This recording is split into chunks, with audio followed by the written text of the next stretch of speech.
Assalamualaikum warahmatullahi wabarakatuh. Seperti biasa, di sini gue mau menginformasikan informasi yang memang seharusnya diinformasikan ke kalian. Jadi, gue terus mencari informasi dan setelah dapat, gue akan informasiin ke kalian. Nah, untuk informasi kali ini, gue akan membahas tentang persyaratan perjalanan internasional, ya. Jadi karena banyak yang belum tahu juga syaratnya apa saja sih menaiki pesawat itu, harus bawa apa, harus seperti apa. Di sini gue akan informasiin ke kalian. Sebelum memulai ke videonya, seperti biasa yang belum subscribe channel ini, kalian harus subscribe karena nanti di 50.000 subscriber gue akan bagi-bagi kaos buat kalian semua, ya. Jadi kesempatan itu besar banget buat kalian karena gue akan pilih 50 orang, ya. Oke, kita akan hitung 1 sampai 3, kalian harus subscribe. 1, 2, 3. Oke, terima kasih buat yang sudah subscribe. Kita langsung ke intinya saja ya.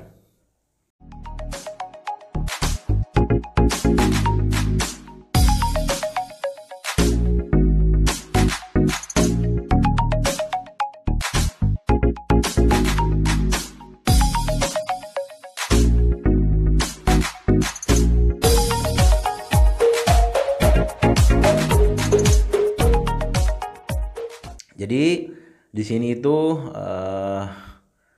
perjalanan atau syarat perjalanan internasional dari AirAsia. Tapi yang gue lihat di eh, syarat perjalanan pesawat-pesawat yang lain pun hampir sama seperti ini, dan memang bukan hampir lagi ya, memang sama seperti ini. Oke, di sini gue akan bacakan saja.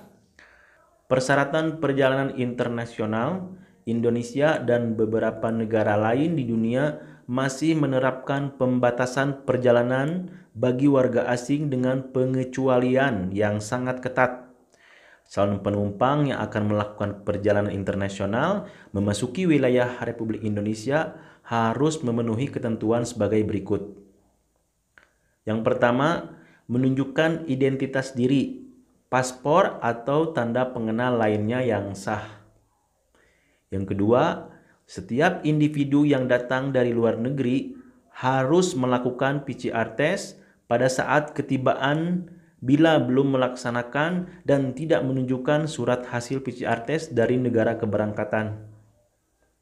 Jadi ini yang nomor 2 ini, kalau misalkan di antara kalian dari negara kalian tempat kerja itu tidak melakukan tes PCR, nanti sesampainya kalian di Indonesia, di airport Indonesia, kalian harus melakukan tes PCR di airport itu.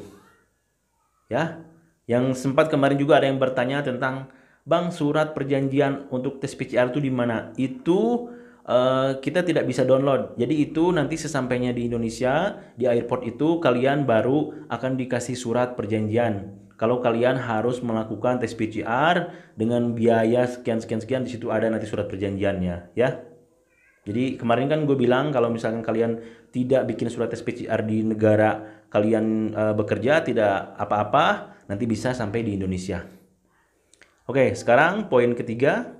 Selama waktu tunggu hasil pemeriksaan PCR, setiap orang wajib menjalani karantina di tempat akomodasi karantina khusus yang telah disediakan oleh pemerintah atau memanfaatkan akomodasi karantina hotel atau penginapan yang telah mendapatkan sertifikasi penyelenggaraan akomodasi karantina COVID-19 dari Kementerian Kesehatan. Jadi ini buat kalian semua yang sudah sampai di Indonesia, kan pasti kalian harus menunggu surat tes PCR itu keluar. Nah, selama 3 hari itu kalian harus mengkarantina diri di tempat yang telah disediakan oleh pihak pemerintah Indonesia. Ini biasanya di daerah-daerah masing-masing pun ada tempatnya ya. Tapi kalau misalkan kalian ada uang, kalian bisa menginap di hotel atau di penginapan. Tapi hotelnya harus yang sudah ada sertifikat atau yang ditunjuk oleh pihak pemerintah. Dan biasanya kalau di hotel itu biayanya sendiri. Ya, pernah dijelaskan juga di video sebelum ini, beberapa video itu pernah gue jelaskan kalau misalkan kalian mau karantina di hotel itu biayanya itu sekitar, ini Jakarta ya, sekitar 2.100.000. untuk 3 hari itu. Untuk kalian nunggu hasil tes PCR-nya keluar. Oke. Yang keempat ini, kalian harus mengunduh dan mengaktifkan aplikasi Peduli Lindungi pada perangkat telepon seluler, ya. Ini di App Store ataupun Play Store. Nah, untuk masalah aplikasi ini ya, aplikasi ini tuh memang banyak kan yang susah mengakses atau mendownload karena kalian masih berada di negara atau kalian berada di bukan negara Indonesia. Jadi ini tuh di downloadnya harus kalian posisinya berada di Indonesia baru akan bisa. Karena pernah dijelaskan juga kayak kita mau ngedownload aplikasi yang ada di Hong Kong itu yang tidak mendunia tidak akan bisa kalau kita mau downloadnya di Indonesia. Jadi nanti kalau misalkan kalian susah, kalian boleh download sesampainya kalian di Indonesia. Ya.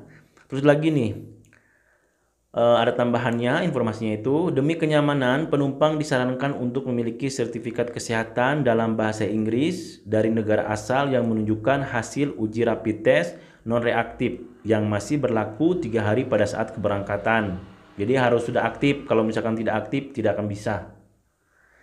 Terus lagi mengisi kartu kewaspadaan kesehatan elektronik atau EHAC yang dapat diakses melalui aplikasi seluler EHAC Indonesia di Android adanya. Nah, seperti ini aplikasinya ya. Nah, ini aplikasinya. Khusus penumpang tujuan akhir Bali wajib menunjukkan hasil tes PCR bukan rapid test.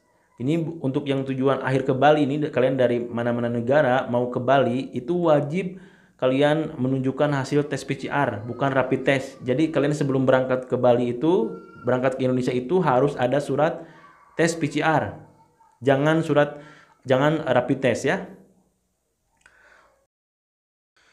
Nah, terus untuk penumpang ke Bandara Internasional Soekarno-Hatta dengan tujuan akhir wilayah Jakarta, silakan merujuk pada nih ada ya di sini. Kalian lihat ya. Itu kalian harus masuk ke situ. Terus untuk penumpang warga asing yang dikecualikan dan telah mendapatkan izin untuk memasuki Indonesia harus memiliki sertifikat kesehatan dalam bahasa Inggris yang menunjukkan hasil uji PCR negatif yang masih berlaku maksimal 7 hari pada saat kedatangan di Bandara Internasional Kuala Namu Medan. Ini buat yang mau ke Medan. Jadi silakan kalian pahami ya. Nah, calon penumpang yang akan melakukan perjalanan internasional diharapkan mempelajari dan memenuhi persyaratan keimigrasian negara atau wilayah transit maupun tujuan. Untuk informasi selengkapnya, silakan kunjungi situs resmi imigrasi negara bersangkutan atau periksa daftar negara dengan pembatasan perjalanan.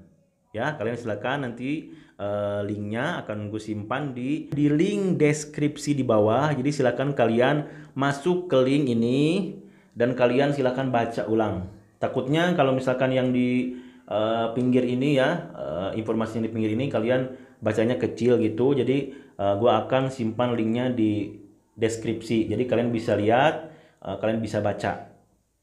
Ya, mudah-mudahan kalian semua paham untuk informasi kali ini. Jadi ini tuh, ini kan yang mengeluarkan tuh Air Asia. Tapi untuk pesawat yang lain pun memang dilihat-lihat sama aja peraturannya seperti ini. Yang memasuki ke wilayah Indonesia itu harus seperti ini. Terus juga kalian memang harus menggunakan masker. Terus juga kalian harus jaga jarak ya, atau social distancing. Jadi jangan berdekatan, kalian harus ada jarak dengan penumpang lainnya. Terus harus bawa hand sanitizer juga harus bawa. Itu yang SOP yang diberlakukan oleh pemerintah Indonesia. Jadi semua orang yang mau masuk ke Indonesia harus seperti ini syaratnya. Ya, karena banyak juga yang masih belum tahu, makanya di sini gue informasiin lagi. Kalau misalkan untuk yang naik kapal laut dari Johor ke Batam pun sama. Kalian harus ada surat tes PCR. Itu lebih aman. Jadi sampainya kalian di Batam, kalian tidak akan dikarantina, kalian jadi boleh langsung melanjutkan penerbangan. Karena si surat tes PCR itu berlakunya 7 hari. Jadi kalau misalkan kalian sekarang nyebrang ke Batam, di Batam mau melanjutkan penerbangan, masih ada waktu kan? Mungkin kalian istirahat dulu di Batam sehari, baru melanjutkan penerbangan ke daerah kalian masing-masing.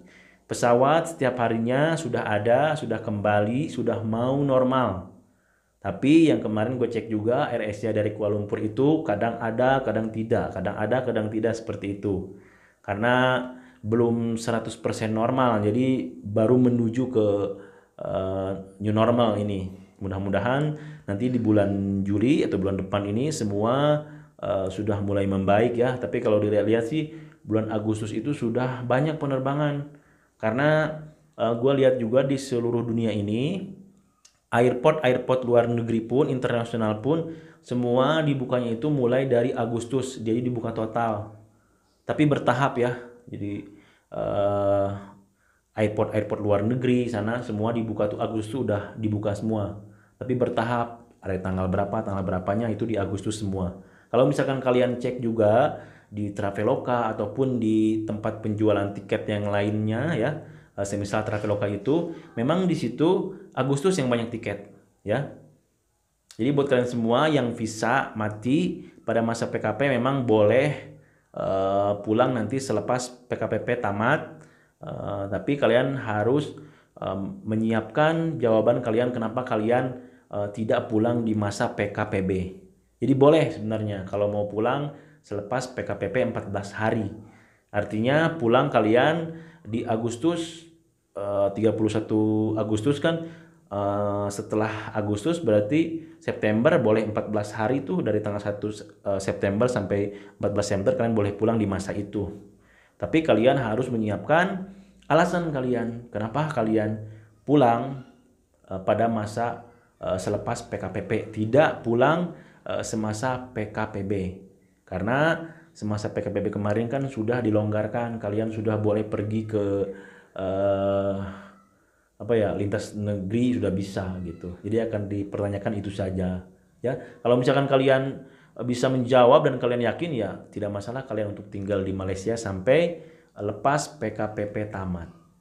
Oke, mungkin informasi kali ini cukup sampai di sini dulu. Nanti kalau misalkan ada informasi-informasi yang lainnya, pasti akan gua kabarkan ke kalian semua, akan gua informasikan ke kalian semua. Ya, sekali lagi gua mohon kerjasamanya buat kalian semua yang baru nonton video ini atau yang baru lihat channel ini, silakan kalian subscribe channel ini karena nanti di 50.000 subscriber gua akan bagi-bagiin kaos 50 kaos untuk 50 orang pemenang. Ya, oke. Terima kasih. Gua Rio Bergat pamit. Assalamualaikum warahmatullahi wabarakatuh.